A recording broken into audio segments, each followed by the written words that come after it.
love, and monsters.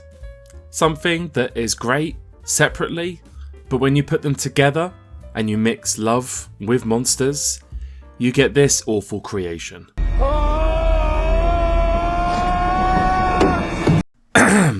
Anyway, enough about that. Here is the review for Love and Monsters. On its surface, Love and Monsters reads a bit like a Zombieland knockoff, only without the zombies. You just swap them out for mutated, now monstrous amphibians. 7 years after the monster-apocalypse, Joel Dawson, played by Dylan O'Brien, along with the rest of humanity, has been living underground ever since giant creatures took control of the land. After reconnecting over the radio with his high school girlfriend, Amy, who is now 80 miles away at Coastal Colony, Joel begins to fall for her again. As Joel realises that there's nothing left for him underground, he decides to venture out to Amy, despite all the dangerous monsters that stand in his way. Although the first 20 minutes or so of Love and Monsters do feel quite similar to Zombieland, the film moves forward and whatever similarities exist between the two begin to diminish, and the particular story of Love and Monsters and its inhabitants blossoms. Our protagonist, Joel, is not who you'd want to have on your side to survive the monster apocalypse. However, because the film is told from his point of view,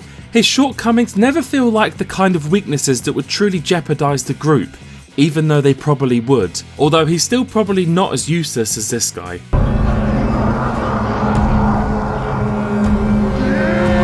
Joel spends most of the movie in the company of a dog, and I must say that once the dog, who's called Boy, no place for a boy, joins him, the movie becomes infinitely more watchable and enjoyable.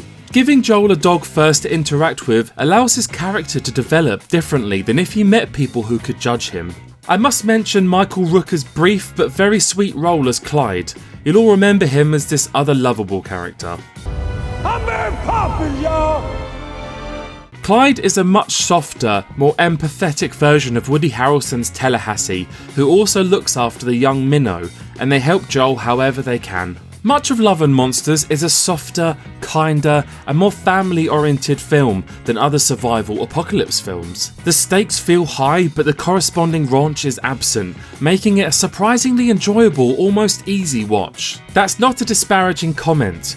There is still longing, sadness, and abject grief in Love and Monsters, but these themes aren't millstones, rather they're facts of life, not overtly drawn into humour, nor dramatised within an inch of their lives. The script staples together its adventure using voiceover and a whole batch of characters' good timing, but O'Brien's Joel is a strong guide. He's optimistic, excitable, and always likeable. O'Brien helps give the movie a heart and creates the movie's need for connection in ways beyond finding his dream girl. He shares an unexpectedly sweet scene with a talking robot, which gives a sense of gravity that helps the later moments when he's sprinting from an appropriately freaky centipede. Love and Monsters has a winning sincerity that helps it move along, even if you become more aware of just how narrow it is. The final showdown feels a bit tacked on, but it's another smoothly executed set piece of people scrambling during a monster attack, with some cool hand-to-hand combat thrown in the mix. It's also a good moment for the film's sporadic use of practical effects,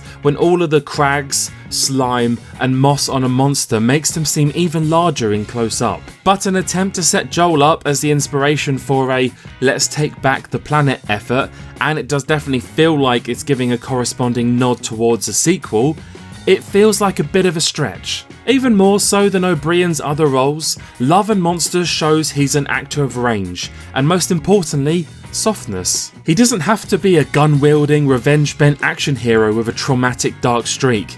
He can be a kind, endearing, sometimes brave, sometimes scared, more real character. Because in Love and Monsters, Joel does something that most heroic leads in apocalyptic films fail to do. He hesitates. So while the movie may be set in a monster-ridden apocalypse, it's really a story of growing up and learning to trust your gut. This is available on Netflix right now, and I would recommend this entertaining and fun film for a good night in. 8 out of 10.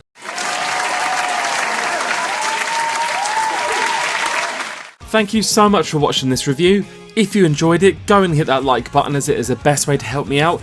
If you want to see more of these reviews, go and subscribe, because I've got plenty more coming your way. Have you seen Love and Monsters yet? Or are you looking forward to watching it? Let me know down below in the comments. I would love to chat to you about it.